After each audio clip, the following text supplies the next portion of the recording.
All right, hey. What's up? I'm 3D. This is Tales from the driver's seat on my way to the gym. At this point, just catching up. I've talked to most of my co-hosts, and we should be getting back into the swing of things sometime in the next couple of weeks. My ideal choice would be next week, but I understand, like, you know, holidays and Christmas and families and junk and stuff, and it's just like there may be some holiday delays, but I'm really hoping that they are at a minimum. I've been doing a lot of freelance side jobs like dog walks, so I'm not going to be pressed for time and hurting for money both. As great as it is going to school and getting paid for it, I will have to have some kind of financial income to bridge that gap. But that's just in the interim. In the meantime, I do like to get paid for doing nothing. I worked for the government, state government, not federal. So depending on your state, could be even worse. My state, Oklahoma, is quite a bit worse. Not the people working for it, but the people running it. So there's a lot of disenchanted folks who live here in the great state of Oklahoma.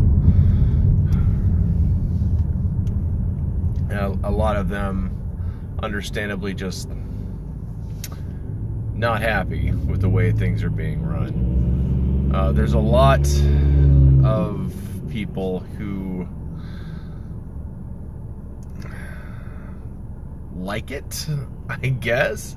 Like, they're down with that philosophy. I don't understand why. Because in the vast majority of cases, the people voting for that philosophy are voting against their own self-interest, which is kind of weird.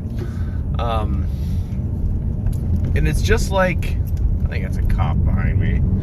It's just like the tax thing. I think the tax thing is, I forgot my tag. No, I think it's in here somewhere. The tax thing is throwing me a little bit. Like, I don't, like, most of the American people, they're like, no, you guys are fine. You're doing fine. You're making record profits and you're moving my job overseas. You're fine. Most people are fine with the idea of leaving the tax code alone, or getting the rich to pay their fair share. So I'm kind of boggled by the number of non-affluent people who are also like, let's give the rich people tax cuts. They usually try to sell it, like the government tries to sell it, as a like a middle class thing, but this actually hurts the middle class. So, you know. My light is green. My trap is clean. So, right. And some people are like, well, you know, I don't want the government taking half of what I leave to my kids. I'm like, dude, you're broke AF. You're not leaving anything to your kids except, like, I don't know, a country-sized debt. Not like country like yeehaw, but like country like, you know, an entire nation. Like, the GDP of an entire nation, that's the debt you're leaving to your children now. Let me get to those guys in a minute. That's weird. So weird. Weird segue. Not not even a mall cop. So it's so weird. They have empathy for the people that they wish they could be like, but no empathy for the people that, you know, for the grace of God go I, that they could be like. You know, if something bad happens, like, you know, they're one $500 emergency away from losing their house. You know what I mean? It's like, stuff's tight, but when I make it, I don't want the government taking more of my money. Like, I kind of get that, but at the same time, it's like,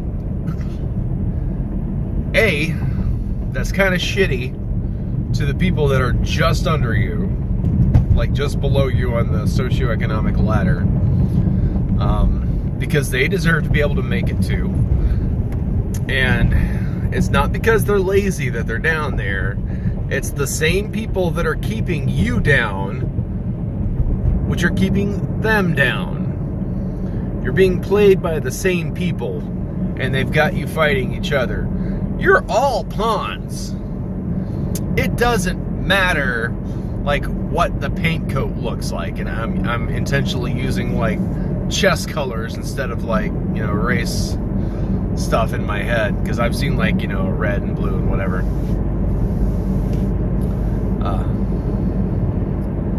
It doesn't matter what in-group you associate yourself with. The people that have put you in that situation are the same people that have put them in their situation. You're the same pawn. You are the exact same. It's like, well, in that scenario, you definitely could hate the player and hate the game. I wouldn't blame anyone on that. But, you know, back to what I was saying. It's like, where the heck is the empathy? We used to be a nation of people who could, you know, help each other out, who cared if our neighbor was starving to death, you know, if their children had, you know, clothes and heat and all that good stuff. It's like, we used to care what was happening to our neighbors, but we don't anymore. You know,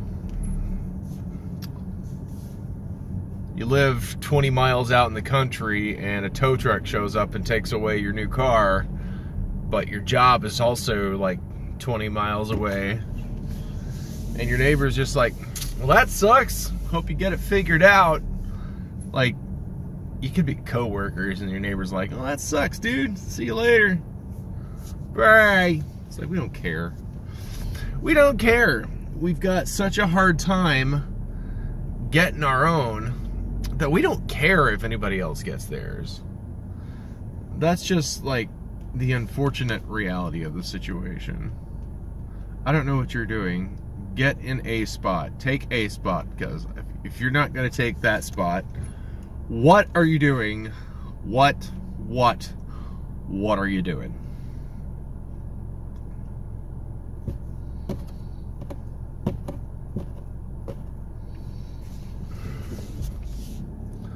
That was some Canada's Worst Driver stuff right there. Anyway, do you know where your wheels are?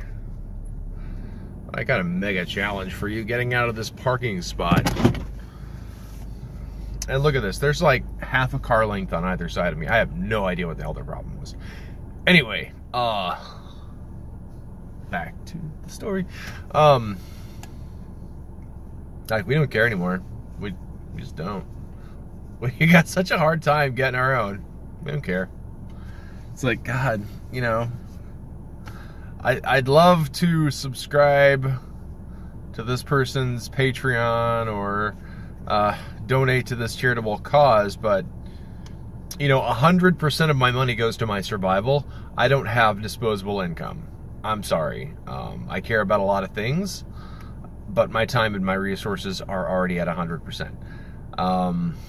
And that's not because I'm bad with money. It's because money is bad with me. And I say that to mean that the people with money are not putting it where it needs to go in order for the entire nation to prosper. They're only putting it where it needs to go for them to prosper, and that doesn't affect us. That only affects them. I saw a video.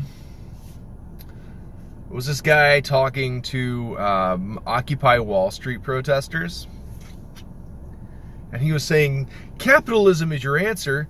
Look to capitalism to solve all of your problems. And I agree with capitalism. Like, I'm not a communist, but he was like, there's got to be like some governing rules, you know what I mean? I agree with like having a car. I agree with cars and being able to drive them to places that I need to go. But I don't agree in there not being any traffic laws. I don't agree with putting myself in a car, putting it in drive, and then pushing the gas pedal to the floor to go as fast as my car will possibly physically go. I don't agree. I don't believe that that's efficient. I don't believe that it's good. For the sole reason that, A, it's bad on the car. Like, there's governors in the car to keep the engine, the RPMs under a certain point where it like permanently damages or destroys the engine. You know what I mean?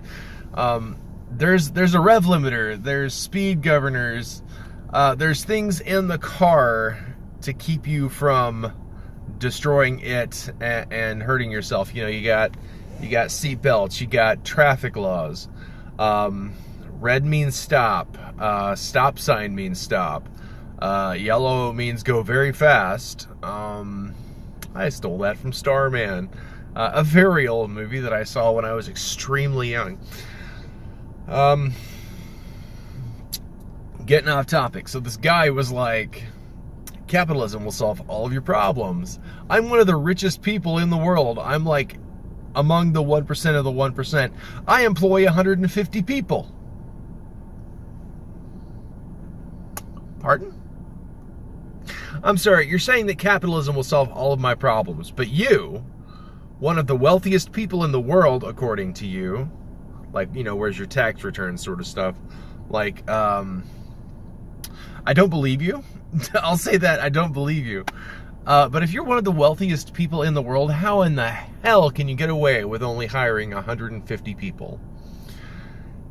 That is why trickle-down economics does not freaking work. There's zero evidence behind it, and in fact, there is mounting evidence against it. It does not work. What happens when you give all the money to the top? It stays at the freaking top.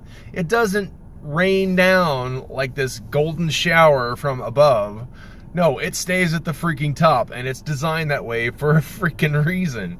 There's no incentive for them to spend it or invest it in like expanding jobs and infrastructure and, you know, the workforce.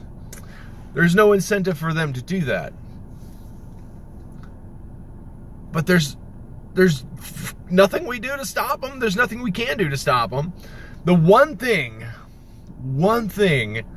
we can do, like as consumers, like as capitalists, to put a dent in this thing, like to make them look and pay attention, is one thing and one thing only, and that is to speak.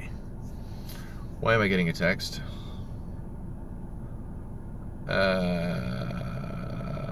Faith in humanity is finally getting to me. Lack of faith in humanity? Let's see what...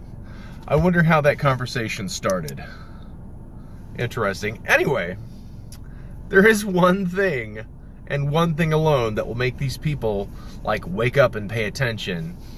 And that's if we stop spending money on them. you know, they do nothing, basically. They're the true welfare queens. They don't put in any work and they get all of the benefits. They're the true welfare queens. Most of the people that I helped when I worked at DHS were like single mothers and, you know, people just trying to make sure that their family had food. And they wanted to make sure that their kids had a daycare to stay at while they were working. So it's not like they weren't trying to work. They were trying to work. And the ones that could get work were working. It's just that what they got was not enough to cover their basic needs, and that's why it's a supplement, you know what I mean? So, and here's what I mean. I realize I'm going all over the place. Here's what I mean by not spending money on them. And by that, I just mean to take our money elsewhere. There's not a lot of options. I'll grant you that. There are not a lot of options. There are some things we are just gonna have to put up with it. Toilet paper, boxed macaroni, stuff like that. That's all gonna come from a big factory. And big factories are owned by people with a lot of money. So there's a lot of stuff that's going to come to us. We just don't have a lot of say in it. And that's unfortunate. It really kind of sucks. We don't have a lot of options because you know what happens? It's like I don't agree with Kraft or the company that owns Kraft, but you know what? They probably own most of your other options as well. And if you can find something that's owned by somebody else, the company that owns them probably also owns Kraft. I'm not talking smack about Kraft. I just happened to pick one out as an example. Like, cause I was talking about the box macaroni. It's like, what's the label on that box? Let's go with a different one, Nabisco. I think they're also owned by the same company. So it's like, you know, these two options are owned by the same company. And this company also is owned by like the same company that owns another company that has all of my other options. So you don't have a lot of options. Like if people over here are pissing you off, they're owned by other people that are connected to people that are also going to piss you off. Because they're not competing, they're colluding. They're all doing the same thing because they know they control the prices, they control the supply, they control our food, they control our water, and they control our politicians. So it's like you've got maybe 6 options altogether. If, you know, Macaroni Man is pissing you off, it's like Macaroni Man is pissing me off. I need to find another option for my macaroni. So I gotta figure out like which one of these cronies isn't cooperating and colluding and price fixing and doing the same shady stuff that I'm pissed off at Macaroni Man for doing. So it's just weird and complex. Like if you look at like a map of connected corporations and corporations that own other corporations. If corporations are people, then some of these companies are slaves, and that's slavery, and I don't agree with that. I think there was a couple of constitutional amendments against that kind of thing. I'm just gonna say that. And every time there's a merger, that's a murder. Merger, they sound the same. It's got to go. So, with that being said, I'm rambling, and this is a very long video, but I'm rambling like a lunatic. I sound like someone that's spewing conspiracy theories. Unfortunately, though, this is all true. Like, most of the products that you buy are owned by the same people. And like anytime there's any kind of variety, the same people are owned by another corporation that, you know, owns them both together. So your money's all going to the same place. So It's just super weird. And it's super unfortunate because we don't have a lot of options. We really don't. There's not a mom and pop operation that provides internet or cell phone service. There's not a mom and pop operation that provides dry pasta goods. I guess I'm hungry because I'm just like talking pasta. Like everybody loves pasta. Like, you want to feed your kids what they want. They like macaroni and cheese. Like, I've been to fancy Italian restaurants before. Families come in, there's like a 6-year-old kid. What do you want? Mac and cheese. We're an Italian restaurant. Let's get you the one thing that I can make from a box above the stove in an Italian restaurant. So with that being said, people are kind of looking at me funny. With that, and look at me, I look awesome. I feel awesome. I feel tired, but in general, I feel awesome because I've been working out. But anyhow, that's it for me. I am going to stop this crazy, insane conspiracy theorist rambling and get the hell in this gym. I'm 3D. This is Tales from the Driver's Seat, and I will see you in the next video.